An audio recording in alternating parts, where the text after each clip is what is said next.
Pierre-Luc, comme vous le savez déjà, si vous avez écouté l'épisode de la semaine dernière, c'était pas prévu que ce soit un épisode en 2 parties, mais on avait tellement de choses à dire que finalement, ça s'est allongé. On a décidé de les séparer en 2 épisodes. Mais ce qui s'est passé, évidemment, c'est qu'il n'y avait pas d'intro enregistrée pour cette deuxième partie d'épisode.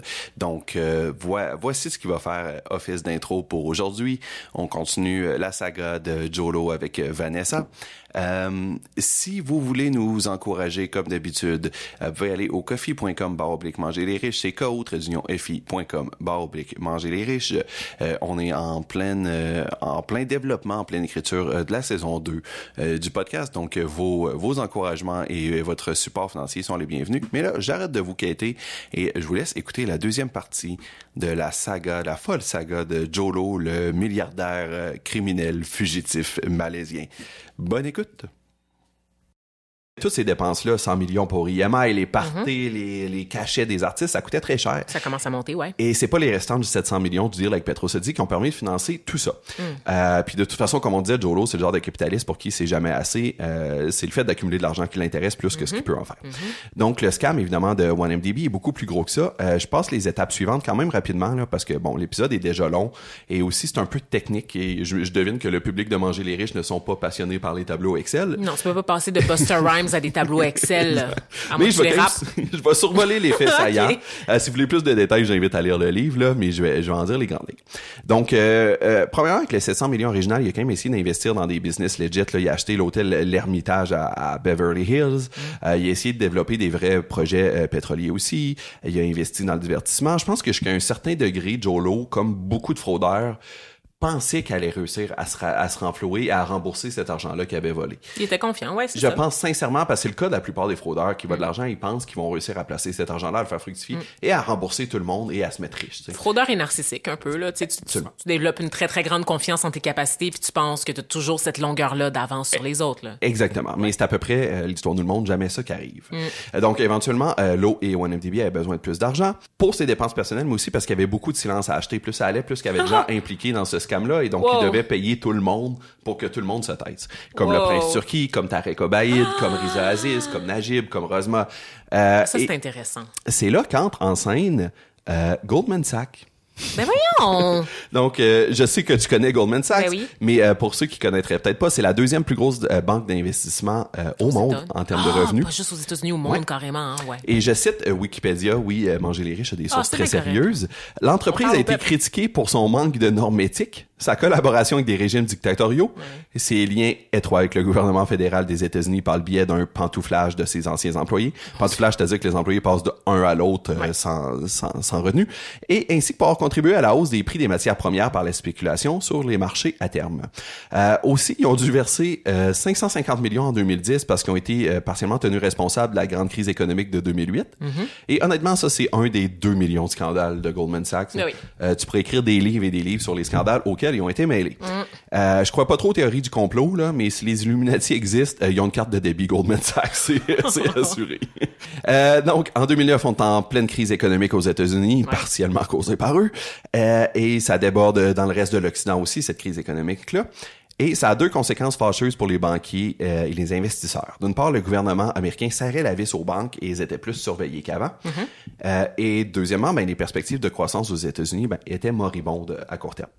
Donc, si tu voulais faire un gros coup d'argent vite, il fallait regarder ailleurs. Et pour Tim Leissner, un banquier allemand qui travaillait pour Goldman Sachs, ce ailleurs, c'était l'Asie. Leissner a rencontré Lo par le biais d'un banquier chez Goldman Sachs et sa job, lui, c'était de trouver des deals dans lesquels la banque pourrait agir comme conseiller en échange de frais de consultation important. Donc, il misait beaucoup sur la Malaisie comme marché émergent et sa première impression de Lo était pas tellement favorable.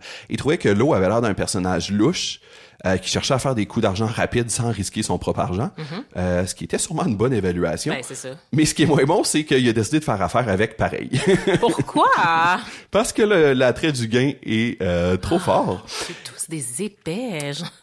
Donc, Goldman Sachs ont été payés 300 000 pour leur conseil lors de la formation de 1MDB, mais ils n'avaient pas profité de la première crosse du 700 millions. Okay. Et Leissner s'était dit, on va assurément faire partie de la deuxième. Donc, la deuxième vague était plus ambitieuse que la première. Avec l'aide de Goldman Sachs, 1MDB allait vendre 3,5 milliards de dollars US en obligations pour financer officiellement l'achat de centrales énergétiques et ensuite fonder une entreprise avec ces installations-là et la mettre sur la bourse malaisienne, qui est à ce moment-là, en entrant à la bourse, en vendant des actions, il allait pouvoir aller chercher un autre 5 milliards. Okay. Ça, c'était l'idée. Mais pour rendre le projet possible, il fallait qu'un tiers justifie la valeur des achats que comptait faire 1MDB, de dire oui, on a besoin de 3,5 milliards parce que c'est ce que ça coûte, les installations qu'on veut acheter. Donc au début, Goldman Sachs a demandé à la US Bank de faire l'évaluation, mais la US Bank a dit il n'y a aucune façon qu'on peut justifier pourquoi 1MDB veut payer 2,7 milliards pour une poignée de centrales dans des pays défavorisés.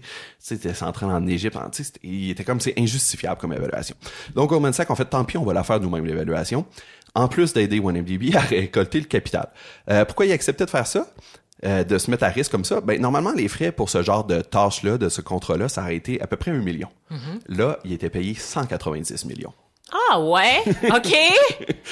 Quand je dis que l'eau a profité d'un système mal régulé, ben c'est ça que je veux dire.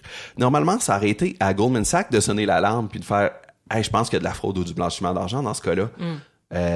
Les chiffres collent pas. C'était Goldman Sachs qui devait être le lanceur d'alerte. Ben oui, mais 190 millions, c'est une bonne motivation pour regarder ailleurs. Oh là là! C'est gênant. C'est absolument gênant et ça montre les failles de notre système. D'ailleurs, il y a un banquier à ce moment-là de Goldman Sachs qui a vu ça passer puis qui a émis ses questionnements à l'interne en disant ça n'a pas de sens. Là. Vous voyez bien que tout ça n'a pas d'allure, c'est sûr, c'est criminel. T'sais. Et il s'est fait dire à l'interne ferme ta gueule si tu veux garder ta job. Donc, sur ce coup-là, il y a un autre 576 millions qui est disparu. Et 5 mois plus tard, Goldman Sachs a aidé à faire une autre ronde d'obligations pour 1,75 milliard. Et cette fois, c'est 790 millions qui sont disparus. Et ils ont touché, cette fois-ci, un cachet de 114 millions. Okay. Donc, Tim Leissner, qui était derrière tout ça pour Goldman Sachs, est devenu un des employés les mieux payés de la banque avec un salaire annuel avec ses bonus de 10 millions en 2012. À ce point-là, après les deux premières vagues de scam, d'arnaque, la dette accumulée par 1MDB était de 7 milliards. Et c'est la Malaisie qui s'était portée garante en grande partie de cette dette-là.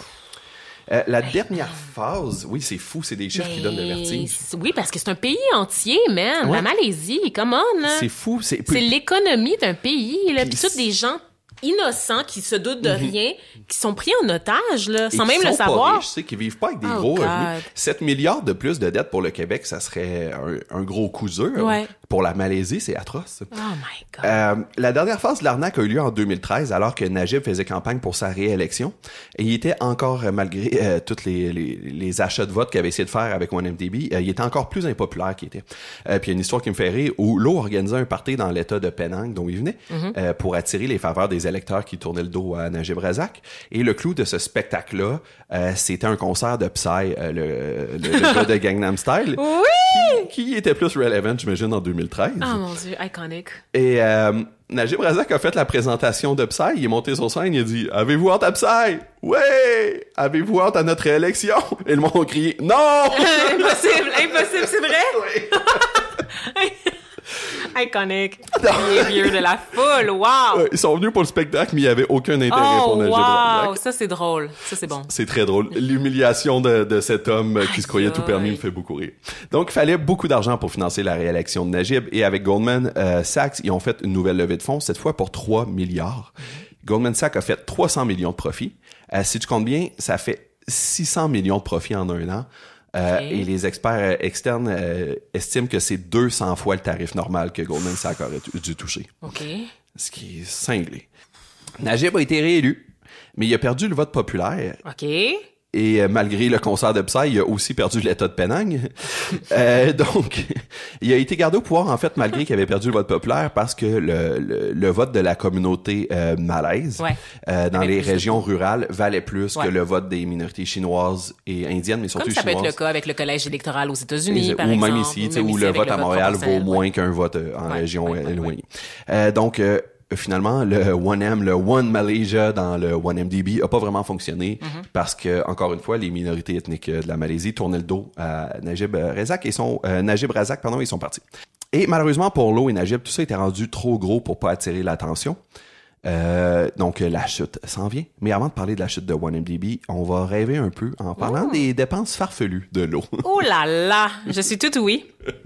Donc les exemples de dépenses extravagantes de Lo pleuvent et honnêtement, je pourrais probablement passer 1 heure à en faire la liste. Okay. On fait smash or pass, OK? Oui, OK, parfait, j'aime ça comme jeu. Parfait, Okay. je vais t'en nommer, tu me diras si t'approuves. D'accord. Donc, je vais donner quelques exemples spectaculaires qui montrent que les milliardaires vivent vraiment pas dans le même monde que nous.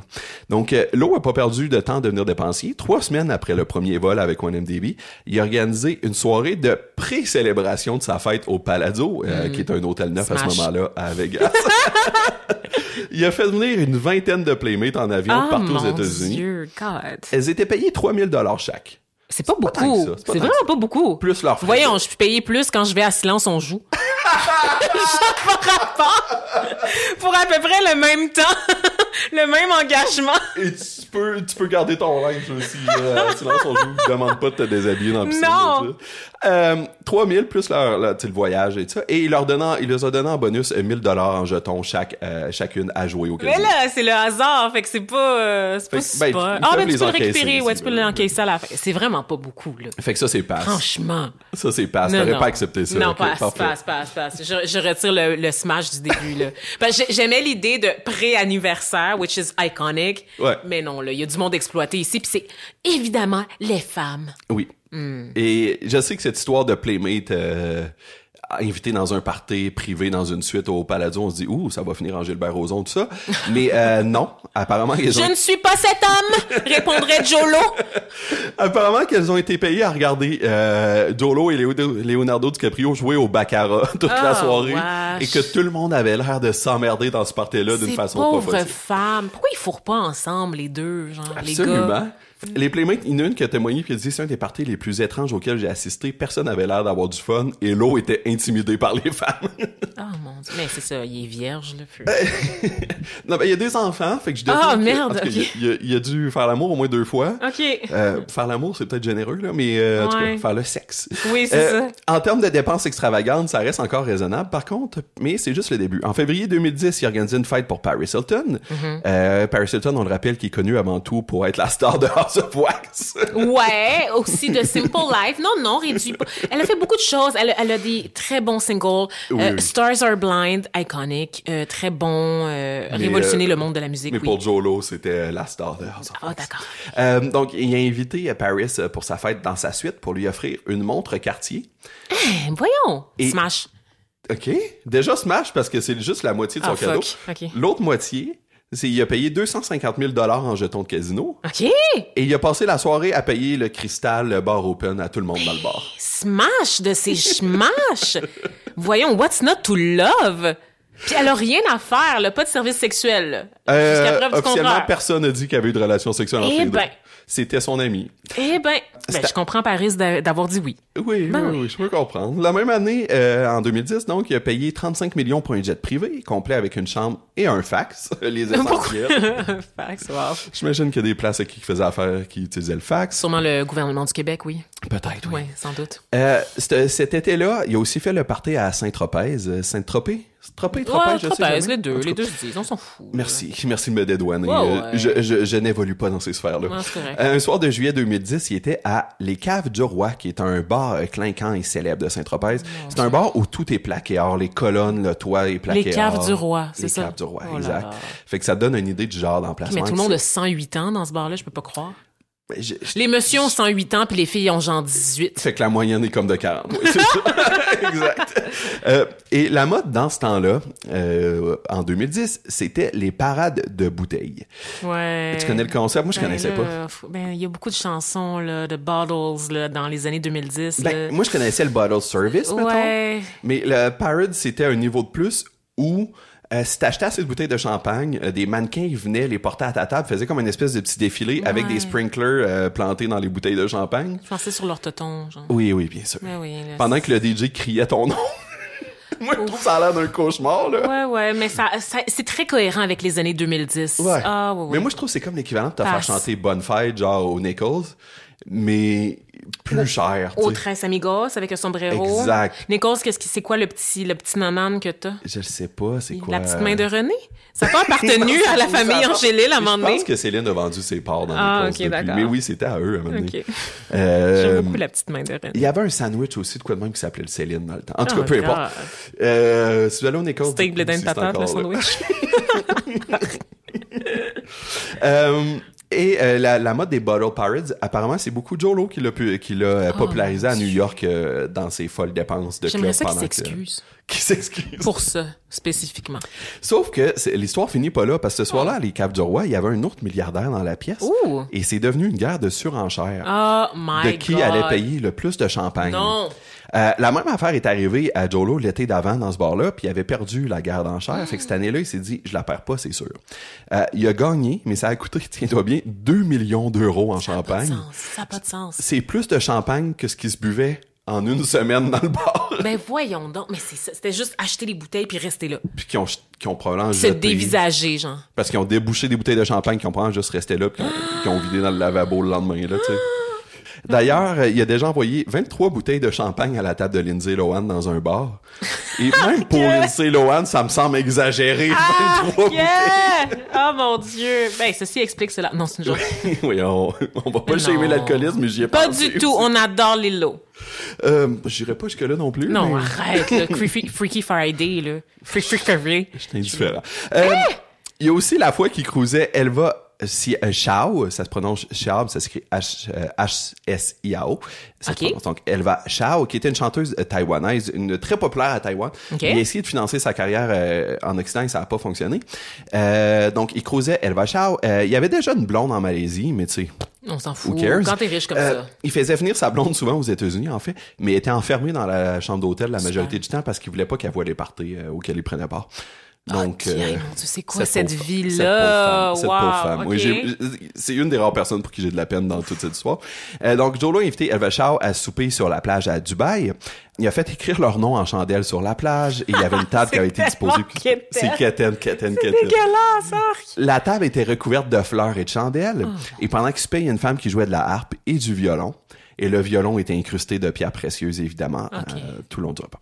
C'est corny, là. Wow. C'est quétaine. Pendant le repas, apparemment, ils ont à peine parlé parce que... Il y avait rien à dire. Ils ont rien à dire. Et l'eau est super awkward et timide avec les femmes.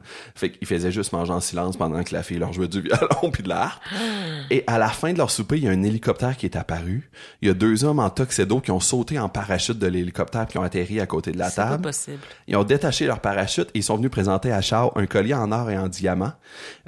Tu décris Charlie's Angel, le premier film, là. Absolument. Okay. Et ils ont laissé le couple avec le collier pour les laisser regarder un spectacle de feux d'artifice privé que Joe avait planifié. Ça, c'était juste une date random, là. C'était pas une demande en mariage. Et ça lui a coûté 1 million. Est-ce que ça remet tes dates en perspective? Est-ce que Aïe, aïe! On dirait que je me sens Where cheap. do I sign up? Je signe où pour vivre ça, moi, là? On dirait que je me sens cheap, moi, d'aller à des dates au 20-20-20. C'est pas juste à faire de l'eau, genre. Je le sais, il y avait aucun cristal quand t'es God. rentré. Et en plus, il paraît, c'est vraiment la date idéale, parce qu'en plus de dépenser comme un fou, il paraît qu'il demandait jamais de sexe ou même de contact physique en général à ses dates, ce qui est peut-être un plus, en fait. Mais c'est sûr qu'il demandait de sniffer leurs souliers ou quelque chose. Je peux pas Un croire. shit de même, oui, je serais pas surpris. Il doit avoir un king bizarre, ça se peut pas, là. Chao est pas la seule célébrité qui a gâté. En 2014, il a fréquenté, on a parlé plutôt la mannequin australienne de Victoria's Secret, Miranda Kerr. Fréquenter. C'est-tu le vrai mot? Ils se sont fréquentés, disons. Donc, elle a déjà frenché, mettons. Là. Oui, de ce qu'on sait officiellement, en tout cas, oui. Ils décrivent pas leur relation sexuelle, mais ils auraient vraiment sorti ensemble.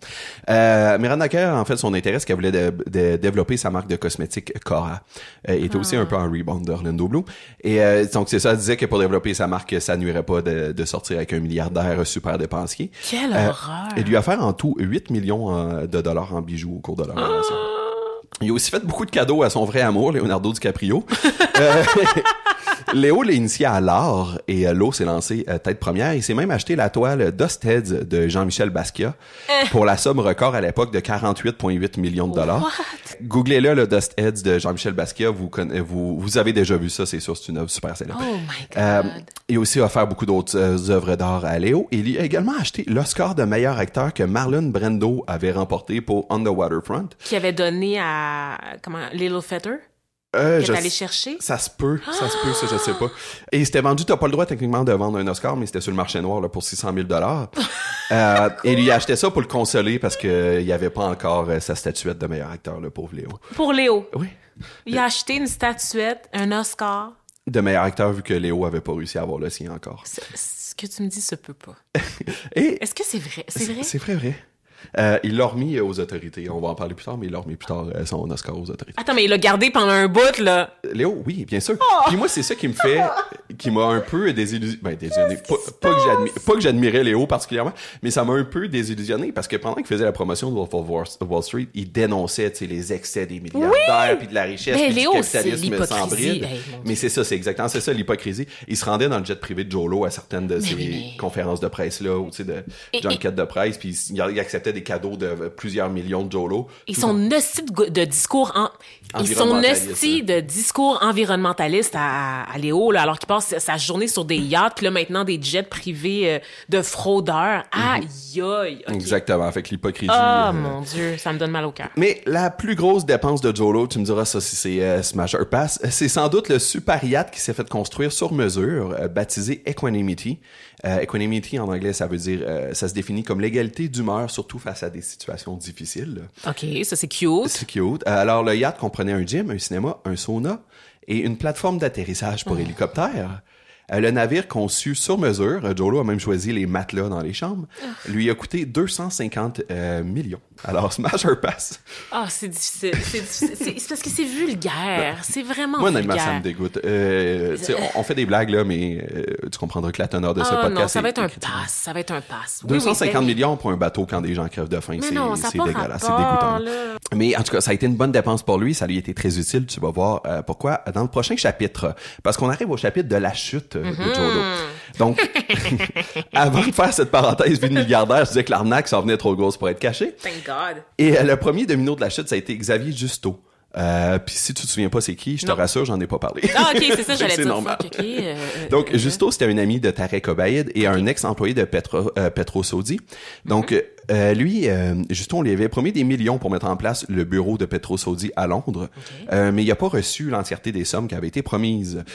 Puis en passant, Justo, en tout cas, de ce qu'on sait, a travaillé sur les seules affaires légales que Petro Saudi a fait dans toute son histoire. Monsieur Justo? Ouais, fait que Justo, justice, oui, c'est très bien. Son nom. Exact. Okay. C'est le seul qui a fait du vrai travail dans Petro Saudi, apparemment. Mais il se rendait bien compte que tout le monde autour de lui était ridiculement riche pour une compagnie qui faisait basically rien pantoute. Ouais. Il était comme, je suis le seul qui travaille, qui fait des affaires, j'ai pas tant d'argent, puis je vois tout le monde qui passe le temps sur des jets puis des yachts privés, comme qu'est-ce qui se passe, tu sais. Donc il a démissionné parce qu'il ça sentait pas bon, mais il estimait que Petro Saudi lui devait 6,5 millions de francs suisses, ce qui équivaut à 11 millions canadiens, mais qui en ont juste versé 4, donc 6,8 millions canadiens. Donc il avait juste reçu à peu près la moitié des sommes qui lui étaient dues. Bon, juste on s'entend, c'est relatif, là, il a quand même touché 6,8 millions de dollars canadiens, là, mais fait que pour se manger, parce qu'il refusait de le payer, il a décidé de se faire une copie des serveurs de Petro Saudi, 140 gigaoctets de données, incluant entre autres des courriels entre l'eau et ses co-conspirateurs. Ça, c'est en 2011. Il a dormi sur ses serveurs pendant un temps. En 2014, la journaliste Claire Rucastle-Brown, c'est une journaliste britannique, enquêtait sur l'histoire de 1MDB.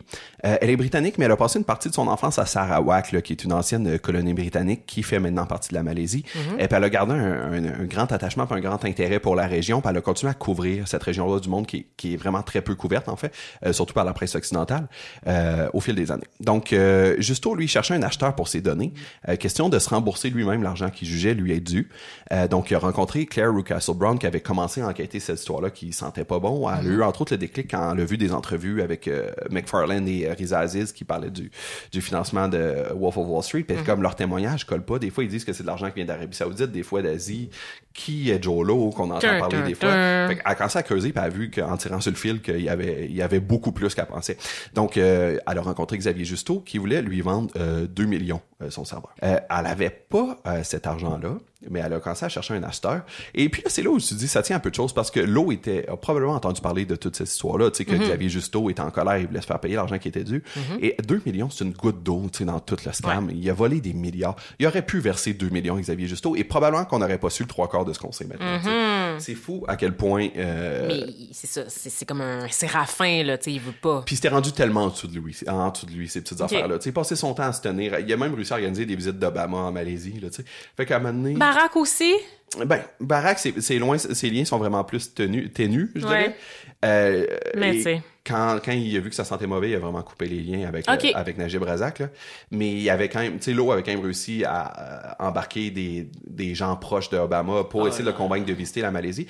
Puis le gouvernement Obama, à ce moment-là, avait un intérêt parce que il voyait la Malaisie comme potentiellement une démocratie face à Duterte, libérale, mettons, oui, exact, face à Duterte aux Philippines, puis ouais. face à la Chine aussi. Ouais. Fait qu'il aimait ça, l'idée d'avoir une démocratie libérale, un État de droit appuyé par les États-Unis dans cette région-là. Mais à un moment donné, il s'est rendu compte que ça arriverait pas, puis que c'était une dictature en tout sauf la forme. Là. Ben, un gouvernement autoritaire. Autoritaire, pas une dictature, mais un gouvernement autoritaire, c'est plus juste, exact. Voilà, donc Russell Brown a fini par trouver l'argent grâce à Tung Kui Ong, je m'excuse, c'est sûr, j'ai massacré ce nom-là. Un homme d'affaires malaisien riche qui a étudié, qui a fait des affaires au Canada, qui a créé sa richesse au Canada, et qui est revenu en Malaisie, qui a acheté en fait The Edge, qui est un journal malaisien, qui était le seul à être critique du gouvernement, parce que les journaux les médias sont très censurés, étaient très censurés à cette époque-là en Malaisie, mais c'est le seul qui réussissait quand même à être relativement critique du gouvernement tout en gardant sa licence de publication. There can only be one. Ouais, c'est ça, et c'était The Edge. Donc lui, il était riche, donc il a fourni cet argent-là, ils ont acheté le serveur à Xavier Justo. Et pendant qu'il était en train d'analyser les milliers de pages du serveur, le New York Times, qui avait aussi commencé à étudier cette histoire-là, a publié une histoire sur l'eau. C'était une des premières fois qu'on entendait parler de l'eau dans la sphère publique parce qu'il avait réussi à être très low profile. Ouais. Mais là, ils ont publié une histoire sur lui.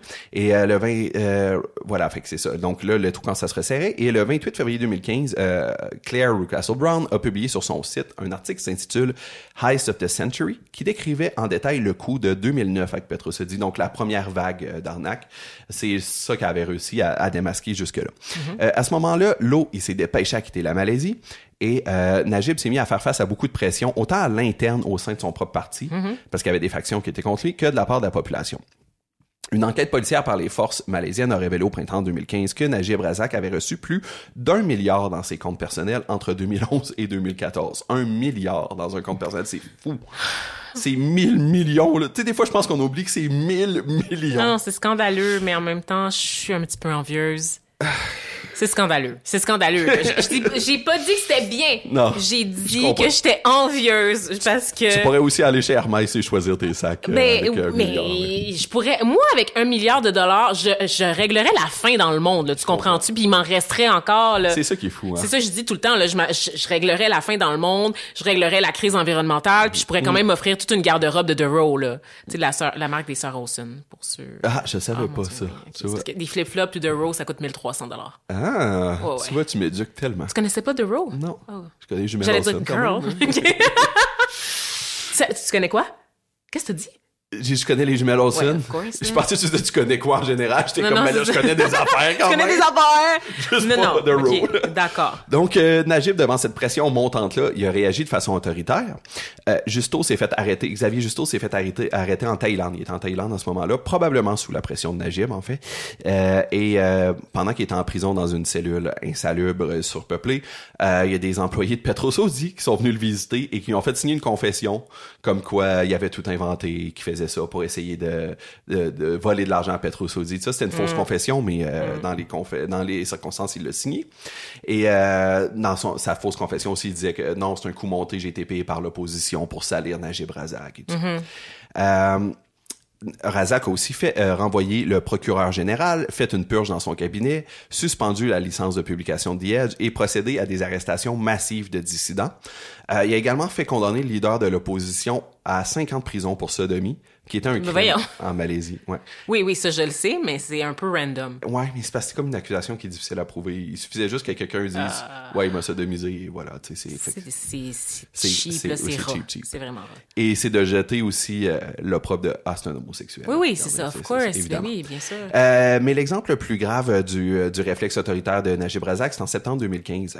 Kevin Moret enquêtait sur les liens entre OneMDB et Najib pour la Commission malaisienne de lutte contre la corruption. Et pendant qu'il se rendait au travail un matin, il s'est fait kidnapper. Il a été retrouvé mort et coulé dans le béton, jeté dans un marais près d'une école. Il aurait été étranglé avant d'être coulé dans le béton. C'est bien dark. Ce que, oui, mais c'est très dark. Ça a jeté une bonne douche froide sur les travaux de la commission anticorruption. Okay. L'autre, de son côté, lui, pendant que l'autorité montait, le régime autoritaire s'installait en Malaisie, il essayait de cacher le plus d'argent possible. En juin 2015, Lowe voulait transférer une partie de sa fortune à la banque Haviland, une petite banque luxembourgeoise. Okay. Mais la banque voulait vérifier la provenance des fonds. Nice. Donc, il a demandé... C'est rare qu'ils font ça, ouais, hein? La banque Haviland, elle, pour une fois, a fait son travail. Ben, c'est ça. Donc, il a demandé à son bon ami Tim Leissner, qui a accepté d'écrire une lettre officielle pour dire que Goldman Sachs avait fait sa due diligence et que les fonds étaient propres. Ce qui a été la pire erreur de sa vie. On va y revenir. Trademark. Il a aussi passé pas mal de temps, Jolo, à se cacher, soit en Chine, soit sur son yacht, parce que il était en eau internationale et plus dur d'accès. Donc, quand je dis que son yacht a été utile, il a servi à fuir la justice pendant de bons moments. Parce que, voilà, il fuyait, le taux se resserrait de tous les côtés. D'un côté, il avait peur que Najib fasse de lui un bouc émissaire. Et l'Arabie Saoudite était pas trop contente non plus quand elle a appris qu'elle était maintenant garante d'une importante partie de cette dette-là aussi. Parce que... on le sait. Oui, c'est ça, parce que le fonds qui surveillait pas tant que ça de Mubadala avait... Au cash chaud, honnêtement, moi, j'aurais donné des coups de fouet. Là, c'était le moment. Ouais, c'est-tu des jokes corrects à faire, ça? Je sais pas, mais tu vas être satisfaite, je pense. Okay. Ça se resserrait sur l'Arabie Saoudite, tu vas voir. Okay. Et le FBI aussi était rendu sur le coup. Parce que ce qui s'est passé, c'est que quand les autorités policières puis la commission anticorruption ont vu qu'ils pouvaient pas faire leur travail sans risquer leur vie, ils sont mis à leaker toutes leurs informations au FBI. Qui, eux, étaient plus protégés. Wow. Donc, mais quand même, on voit la personnalité de Jolo. Pendant que tout ça se passait, il a organisé un party sur son yacht en Corée du Sud. Non. Pour montrer qu'il n'y avait rien à se reprocher parce qu'il continue à démentir les accusations. Encore aujourd'hui, il les dément. C'est un narcissique jusqu'au bout. Et il a fait venir des vedettes qui sont venues. Les vedettes sont venues? Sont-tu niaiseuses? Pas toutes, mais certains, oui. Ils sont venus lui chanter We Are the World. Encore. Non. Mais là, il était rendu toxique. Donc, Léo a pas répondu à l'invitation. Scorsese s'est aussi éloigné. Il était supposé de financer, Red Granite était supposé de financer son prochain film, The Irishman, et c'est pas arrivé. OK. Mais il y a beaucoup de célébrités, donc Swiss Beats, qui sont venus évidemment au party. What is up, my black people? What is going on? Qu'est-ce qui se passe avec vous, là? Donc, en juillet 2016, le FBI ont dévoilé les résultats préliminaires de l'enquête sur OneMDB et annoncé qu'ils avaient saisi plus d'1 milliard en actifs achetés avec de l'argent volé. Il y avait les parts dans EMI, des manoirs, des appartements de luxe qui avaient été achetés par Jolo et ses comparses. Ils ont également mis la main sur les profits futurs de Wolf of Wall Street. Donc, maintenant, les frais de streaming vont au FBI qui les redistribue. Ils ont mis la main aussi sur le jet de Jolo, mais pas sur le yacht. Najib, en fait, dans ces résultats préliminaires-là, était nommé sous un pseudonyme Malaysian Official One, mais tout le monde qui suivait un minimum savait que c'est de lui dont le FBI parlait. Bref, c'était la fin officielle de OneMDB. Et là, on arrive bientôt à la conclusion. Et pour conclure cet épisode, je te propose un petit segment. Que sont-ils devenus? Imagine si on était dans un film des années 90. Okay. Oui, il y aurait des freeze frame avec de la petite musique. Très, très bon. Smash or pass. C'était quoi la tune dans Coach Carter, là? Oh mon... Avec Samuel Jackson? Oui, à la fin, il y a des freeze frames avec une petite musique inspirante sur ce que chacun des jeunes sont devenus. Tu dis ça comme si c'était une référence qu'on avait toutes sur le bout de la langue. Coach Carter, come on, là. J'allais dire, je vais mettre un extrait de la tune, mais non, on va se faire take down. Avec Samuel Jackson. Je vais te le montrer après le générique de Coach Carter. Alors, commençons dans que sont-ils devenus avec Najib Razak. Oui, je sais c'est quoi. Je sais de quoi tu parles, merci. Tu vois de quoi je parle? Ouais. Donc, Najib Razak, c'était un podcast sur Jolo, ça aurait aussi pu être un podcast sur Najib. Ben ouais. En 2018, il y a eu des nouvelles élections et la coalition dont faisait partie l'Organisation nationale des Malais unis, le parti de Najib, a perdu ses élections pour la première fois de l'histoire du pays. Il a été battu par Mahathir Mohamad, un politicien qui avait été premier ministre de 81 à 2003. pour... 81 à 2003. Ouais, un long règne de 22 ans. Et lui, il s'opposait à l'interne à Najib Razak, qui avait vu l'histoire de fraude, et il a quitté le parti pour faire son propre parti pour battre Najib. On s'entend que c'est une victoire, mais qui est pas si démocratique, dans le sens que c'est bizarre, là. Un règne de 20 ans, là, c'est jamais sain. Oui, ça reste un politicien conservateur. Mais bon. Donc, une fois qu'il a perdu le pouvoir, 2 mois plus tard, il est arrêté. Najib a été arrêté par la Commission malaisienne de lutte contre la corruption. Il a eu son procès en 2020 et il a été condamné à 12 ans de prison. Qui a commencé à purger en 2022 parce qu'il était en appel le temps de ça. Donc, il a commencé son 12 ans de peine en 2022, mais sa peine a été réduite à 6 ans en 2024. Donc, il sortira en 2028 de prison. Le mois dernier, on a aussi appris, le mois dernier au moment où j'enregistre, donc en juin 2025, on a appris que la poursuite a abandonné des charges contre Najib Razak aussi, selon lesquelles il aurait fait 6,3 millions US en revenus illégaux pendant les délais jusqu'à son procès. Donc, entre le temps de son arrestation, il a continué. Zéro repentant, c'est malade. En passant aujourd'hui, le premier ministre de la Malaisie, c'est Anwar Ibrahim, celui-là même qui avait été mis en prison pour sodomie. Donc on le félicite. Look at him! On le félicite, il est maintenant le premier ministre. Félicitations. Bravo Anwar. Started from the bottom. OK, sodomie. Yes! OK. Bye tout le monde, c'est tout pour moi. T'as fait l'école de l'humour, hein? Ouais, c'est ça. J'ai fait un petit programme, hein? C'est pas pire, hein? OK. 9 semaines, man. Ça paraît, c'est 9 semaines bien investies. C'est payant, ouais. Rosma Manzor, ta queen, a aussi fait face à la justice. Ah, pourquoi, là? Laissez-la vivre, là. La police a saisi, écoute bien ça, 500 sacs à main et 12 000 bijoux. 12 000? Pour une valeur de 270 millions de dollars. C'est la plus grosse saisie de l'histoire de la Malaisie. Ça n'a aucun sens. Mais t'as même pas assez d'une vie pour porter 12 000 bijoux. C'est débile. Elle a été arrêtée par la commission. Elle est accusée de blanchiment d'argent et d'évasion fiscale. Iconic. Mais en décembre 2024, elle a été acquittée faute de preuves. C'est pas... Non! Acquittée? Ouais. Par contre, elle est en appel en ce moment sur un autre procès pour une peine de 10 ans de prison suite à une condamnation qu'elle a eue en 2022 parce qu'elle aurait sollicité et accepté des pots de vin dans une affaire de développement de projet d'énergie solaire quand son mari était au pouvoir. Ça m'étonnerait de sa part. Ben oui, impossible. Elle fait bien de porter son appel. Ben oui. Donc, on verra. Elle est pas, donc, elle est acquittée pour tout ce qui est de OneMDB, mais elle pourrait toujours faire face à la prison pour une autre histoire de cas. Son fils Riza Aziz est accusé en 2019 de blanchiment d'argent. Il aurait reçu en tout 248 millions US. Mais en 2020, il a passé un accord avec la justice et les accusations ont été abandonnées sous promesse de rembourser une partie des sommes. Tout le monde s'en sort incroyablement. Voyons donc, des travaux communautaires, tant qu'à être là. Mais je pense qu'il y a encore une grosse partie de l'argent qu'il avait reçu de façon illégale. Ben, je sais bien. L'État va jamais revoir la couleur de cet argent-là. Il a promis qu'il en donnerait une partie. Oui, on doit se fier à sa promesse. T'as bien raison. C'est fou comment il s'en sort. Il l'a promis. Le seul à date, là, dans toute la famille qui a eu de quoi, c'est Najib Razak qui a volé 1 milliard au minimum et il y a eu 6 ans de prison. C'est fou. Joey McFarlane, lui, est le suiveur de Paris Hilton qui est devenu le producteur de Wolf of Wall Street. Et il s'est parti une nouvelle boîte de production, McFarlane Entertainment. Et à date, il y a un seul film à son actif, Émancipation avec Will Smith. Un film sur un esclave qui s'émancipe. Et il a semé la controverse parce que sur le tapis rouge, il a brandi la photo originale de l'esclave qui a inspiré le film. Impossible. Une photo où on voyait un esclave plein de marques et de cicatrices, une photo violente. Et il en a profité pour dire sur le tapis rouge qu'il y avait une collection de photos d'Afro-Américains du 19e siècle. Non. Ce qui est complètement weird. C'est très bizarre. Mais à l'époque, les lynchages, tout ça, tu sais, il y avait des souvenirs, hein.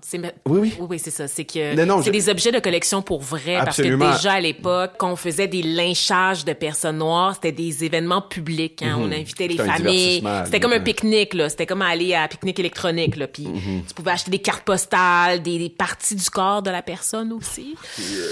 Ouais. Ah, c'est glauque. Oui, c'est le bon mot. Mais justement, les critiques lui ont dit ces objets-là devraient être dans un musée et certainement pas dans la collection d'un homme blanc riche. Et c'est super weird que tu collectionnes ça. Et que tu le montes sur le tapis rouge. Et aussi que tu brises potentiellement cette photo qui a une valeur historique en la traînant dans ta veste, dans un tapis rouge. C'est tout ça. Mais aussi, pourquoi tu as une obsession à collectionner des souvenirs d'esclaves battus? En tout cas. Pourquoi donc, hein, les personnes blanches font ça? Qu'est-ce que ça dit sur elles? Voilà.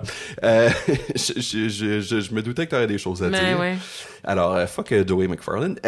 Léo DiCaprio et Miranda Kerr ont remis l'entièreté des cadeaux qu'ils avaient reçus de la part de J.Lo au FBI.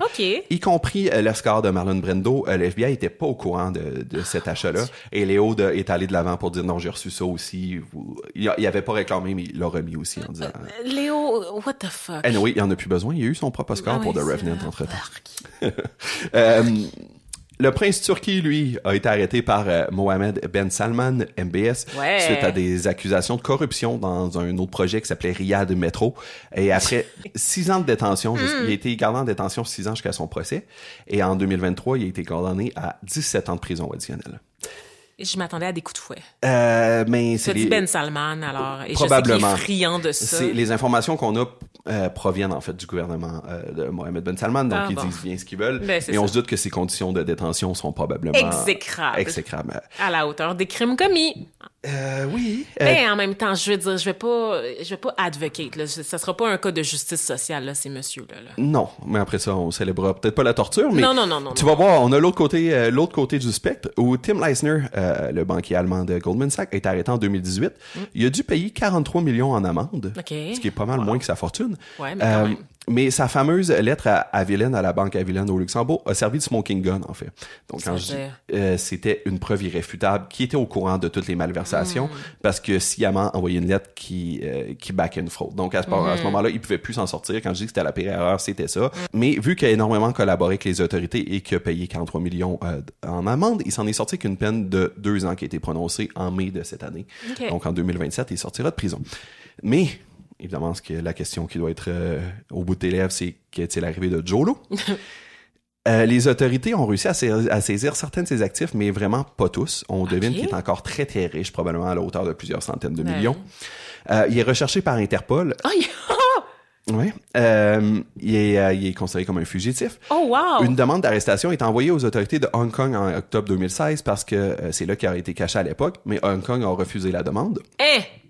En 2021, le département américain de la justice a annoncé des nouvelles accusations contre Jolo et également, j'en ai pas parlé, mais Pras Michel des Fugees.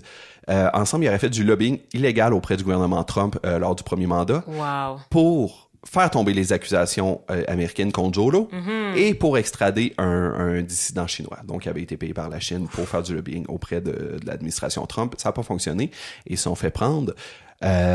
En gros, donc c'est ça. Lo utilisait son argent aussi, qu'il envoyait à Michel, qui lui orchestrait des dons à la campagne de Trump cachés sous des prénoms. Une autre légende du R&B et du hip-hop qui nous déçoit malheureusement. Ça n'a pas de sens. Aux côtés de Swizz Beatz et de Busta Rhymes. Il y a rien ça marche pas. Ça marche pas. Maintenant, c'est un fugitif. Mais il est où, tu penses? Oui, alors Jolo vivrait en Chine ou à Macao, sous la protection du gouvernement chinois. Le gouvernement nie qu'il le protège, mais c'est su de façon officieuse. La dernière fois qu'il a été aperçu, c'est à Disneyland Shanghai avec sa famille en 2019. Quelqu'un l'a reconnu, l'a pris en photo, mais ils n'ont pas réussi à l'arrêter. En train de vivre sa meilleure vie, avec ses enfants, exact. Parce que le gouvernement chinois veut pas l'extrader, ils disent que de toute façon, il est pas en Chine. En 2024, il a accepté de rendre 100 millions de ses actifs au gouvernement américain, notamment des toiles de Monet et de Andy Warhol. Ça se peut pas. Oh mon Dieu. Et c'est les dernières nouvelles. C'est le patrimoine mondial. C'est le patrimoine mondial. Et il y a une section super intéressante dans le livre, allez le lire, là, où il raconte... Quel livre? Le livre Billion Dollar Whale, en fait, sur... où il raconte, en fait, que des centaines de millions, voire des milliards d'œuvres qui sont, comme tu dis, le patrimoine mondial, le meilleur ce que l'humanité a fait, qui dorment dans des entrepôts parce qu'ils servent d'investissement plus ou moins légaux à des hommes d'affaires comme ça. Des criminels en cravate. Oui, c'est complètement fou. L'humanité perd de ses plus belles richesses pour continuer d'enrichir ces gens-là. Voilà. Donc, c'est quoi les conclusions qu'il faut tirer de tout ça? J'ai haï. C'est une très bonne conclusion. D'accord. Pour moi, la conclusion qui saute aux yeux, en fait, c'est que tout le système a fait défaut.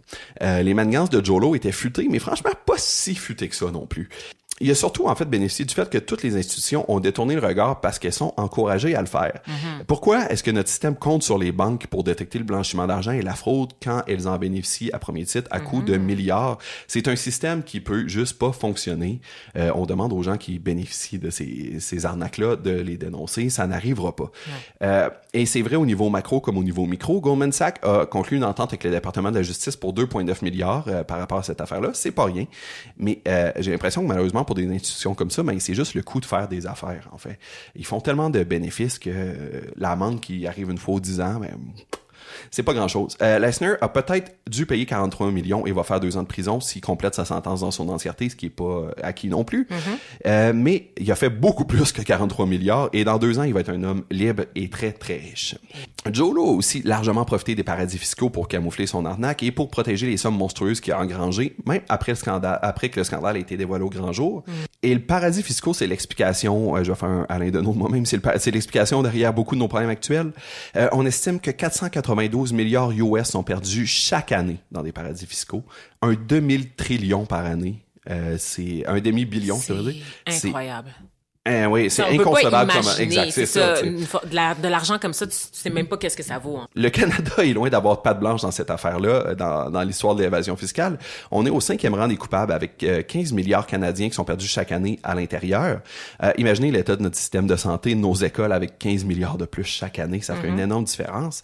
Et non seulement nous, on perd 15 milliards, mais on coûte 31 milliards par année en recettes perdues aux autres pays selon l'analyse du Tax Justice Network. Ça, c'est intéressant, ouais. Ouais.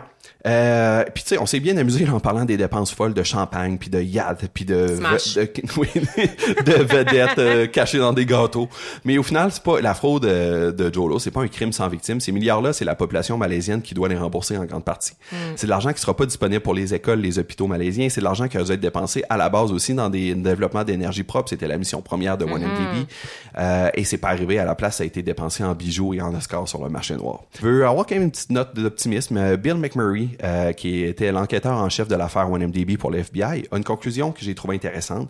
Il dit oui, c'est littéralement plus d'1 billion par année qui est volé aux économies dans des pays en développement, dans les différentes kleptocraties, ce qui est une tragédie en soi. Mais comme il dit, on est à un moment où c'est la première fois dans l'histoire de l'humanité, en fait, qu'il y a un véritable élan pour lutter contre la corruption à l'échelle mondiale. Ça ne s'est jamais vu. C'est la première fois qu'il y a des vrais efforts. Et la preuve, les États-Unis ont récolté dans cette affaire-là des centaines de millions qu'ils ont redistribués à la Malaisie une fois qu'ils ont eu l'assurance que le gouvernement n'était plus une kleptocratie, quand Najib Razak est arrêté. Donc ça donne peut-être une petite pointe d'espoir qu'on regarde sur un plan plus large sur l'histoire de l'humanité. C'est la première fois qu'on a un vrai effort à ce niveau-là. Mais bon, il y a quand même du sang en 2016 avant la première élection de Donald Trump. Je sais pas s'il est encore aussi optimiste aujourd'hui. C'est ça, hein? Mais choisissons d'y croire. Une chose est sûre, pas plus qu'on peut compter sur les banques pour se surveiller elles-mêmes, on peut pas compter sur les riches pour limiter leur propre gourmandise. Et c'est peut-être à notre tour d'être gourmand et de manger les riches. Yay! C'est la fin de ce podcast. Vanessa, est-ce que t'as aimé ça? J'ai adoré ça. J'ai appris full de choses et là, genre, j'ai le goût de tout revivre ça. C'est sûr que je vais rentrer chez nous puis je vais tout aller relire en détail parce que il y a des choses que tu racontais puis pour moi, c'était tellement surréaliste. Je sais que tu dis la vérité, mais on dirait que j'ai besoin de les assimiler une deuxième fois tellement c'est gros ce que tu racontes en termes de fraude, en termes de personnes impliquées. Donc, complètement. ouais. Puis j'ai eu le même sentiment quand je lisais. En fait, des fois, j'ai des affaires, j'étais comme, mais ça se peut pas. Ça se peut pas. Puis j'allais lire d'autres sources, puis j'étais comme, ben non, ben c'est oui, arrivé. Et c'est fou que c'est arrivé et que c'est des gens super connus, tu sais, qui sont impliqués là-dedans, et on n'a tellement pas entendu parler. Ben non, c'est ça. Fait que, voilà. Donc, ben merci d'avoir été là. Où est-ce qu'on peut te retrouver, Vanessa? Ah ben là, ces jours-ci, on peut me lire sur urbania.ca, où est-ce que je suis journaliste à temps partiel, donc à mes heures, j'écris des petits textes pour eux. Sinon, ben on peut évidemment me suivre sur les réseaux sociaux, sur ma page Instagram où je relais justement mes articles, mes interventions à la radio de Radio-Canada et je reviens plus tard dans l'année à Dans les médias sur les ondes de Télé-Québec aussi. Fait que... Et sur Instagram, c'est Danessa Vestine. Oui, c'est ça. Danessa _, donc la petite barre en bas, Vestine. J'ai inversé la première lettre de mon prénom et de mon nom de famille la première fois que j'ai créé là, mon pseudonyme Instagram. Ça fait des années de ça, j'étais encore à l'université et j'envisageais pas une carrière dans les médias, donc c'est de là que ça vient. Voilà. On a tous des regrets, mais c'est pas le pire qu'on peut avoir. Non, mais le pire, c'était mon adresse Hotmail qui était Vanessa de Best ou genre de Bomb, quelque chose. Là, c'était vraiment bizarre. Ouais. Bon, mais merci Vanessa de Bomb d'avoir été parmi nous pour cet épisode hors série de Manger les riches. Merci pour l'invitation, t'as bien fait ça. Merci. Merci d'avoir été avec nous pour cet épisode hors série, le premier épisode avec une invitée. Ça a été un grand plaisir de recevoir Vanessa. J'étais flatté qu'elle accepte l'invitation et elle a été très, très généreuse. Alors, Je suis très heureux. J'espère que vous avez aimé ça, qu'on fasse ça avec un invité, qu'on se débarrasse de Colin, là. Non, c'est pas vrai. J'adore Colin. Et d'ailleurs, si vous aimez Colin, surveillez dans les prochaines semaines, on va diffuser 2 autres épisodes hors série où Colin va me présenter un milliardaire. Ah. Il va me parler de John McAfee. Donc, j'ai bien hâte de le découvrir. L'antivirus? Oui, l'homme derrière l'antivirus. C'est ça, là. OK. L'antivirus qui est un virus qui est indélogeable de ton ordinateur. Okay. J'essaie de pas trop en apprendre parce que je vais être surpris par Colin. D'accord. Donc, on va avoir 2 épisodes menés par Colin cette fois-ci. Et après, ben, on est embarqué sur la saison 2 et je vous en dis pas trop tout de suite, mais on a beaucoup de belles surprises qui s'en viennent. Donc, suivez-moi sur Instagram, PL Ouellet, pour avoir plus de nouvelles. Et comme toujours, si vous avez apprécié, que vous voulez nous encourager, que vous voulez financer le développement de cette 2e saison, ben, on a toujours notre page Ko-fi. Vous pouvez nous encourager au Ko-fi. Donc, ko-fi.com/manger les riches. Vous avez été très, très généreux. C'est très apprécié. Et ben, je vous invite à continuer à être généreux. Ça nous aide dans le développement de cette saison qui demande beaucoup de travail, mais je pense que vous allez beaucoup aimer. Donc, je vous laisse. Merci d'avoir été là et on se retrouve bientôt pour parler de John McAfee. Au revoir.